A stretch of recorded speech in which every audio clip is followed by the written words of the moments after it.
Hello and welcome to Fortress, Alaska. I'm your host Dave, and today we're going to be talking about the Brown Bess rifle, a standard for the British military for an extremely long time, and used obviously during the American Revolutionary War by both sides. So let's go into some brief history of the Brown Bess rifle. Fire at will. I don't think I hit anything.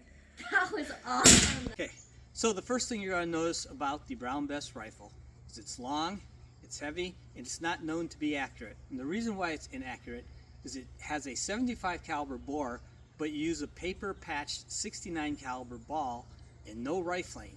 So the ball goes in real easy in that paper patch, but it's not exactly tight to the bore, and so there's nothing really to control it and stabilize it as it comes out. So it's not known to be accurate. And while this may look like a front sight, it's not. It's a bayonet lug. And obviously there's no rear sight. So basically you just leveled it and pointed it in the general direction of where you wanted to shoot. It was standardized in the 1730s, and it was replaced by the Enfield rifled musket in 1853. So about 120 years of service in the British military and other places around the world.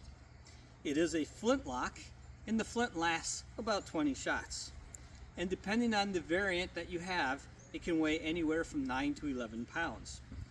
The long land pattern is 62 inches overall with a 46-inch barrel, and it was produced until the 1790s. And then they had the short land pattern, which is only 58 inches long with a 42-inch barrel, and it lasted till the end of production.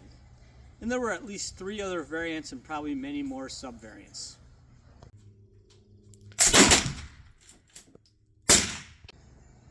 So the term Brown Bess, they really don't know where it comes from. There's lots of speculation, but basically they know it when it first appeared in print, or at least when they can first find it appearing in print, was in 1785. So it's been called the Brown Bess for a long time. Now, as I mentioned before, it's notoriously inaccurate. Its max range was 650 yards. That's how far you could get the ball to go.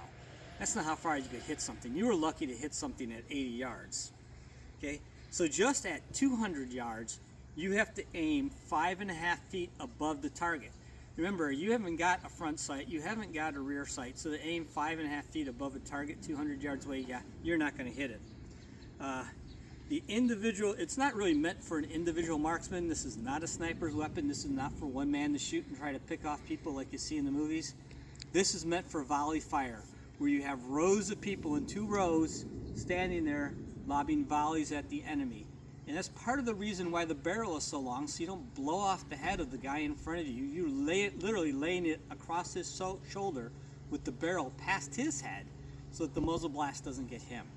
So you don't really need all this length other than to stand in columns, in rows, and then when you attach the bayonet, you have a pike.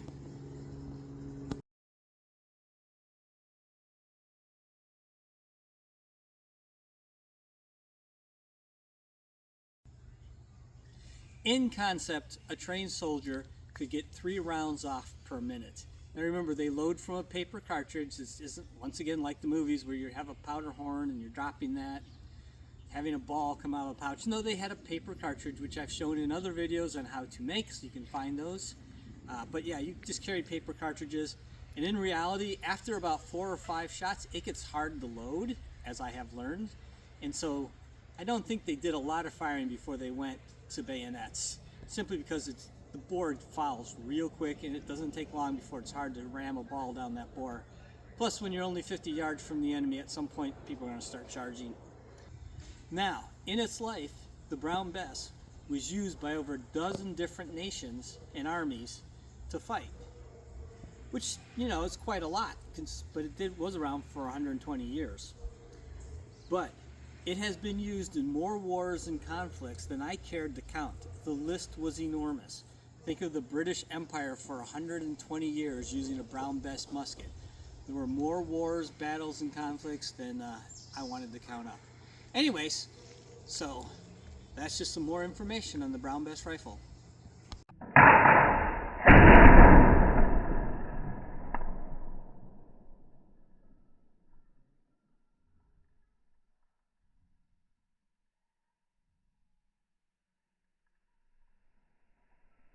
Here we have the brown Bess musket, the one you will see shooting. Now, this was built by my son, and he built it intentionally looked old. He did not want it to look new. He wanted it to look like it was old. The only thing he didn't want to do was rust the barrel up, but he didn't want the stock shiny. He didn't want the brass polish. He wanted it to look like it'd been sitting for a couple centuries somewhere. And so that's how he built it to look. So let's shoot this puppy.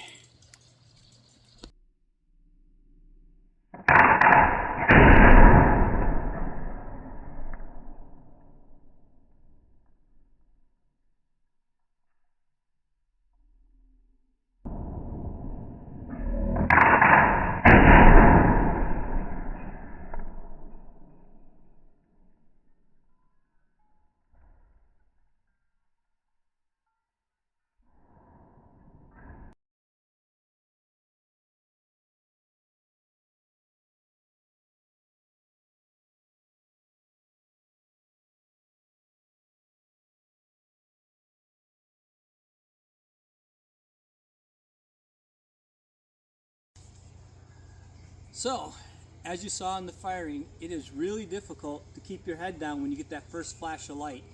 Your body's natural instinct is to pull back from that explosion in front of your face. What I have read is that most soldiers leveled their gun and just pulled the trigger with their eyes closed, so that way they could hold standing steady. I don't know if it's true or not, but that's what I read.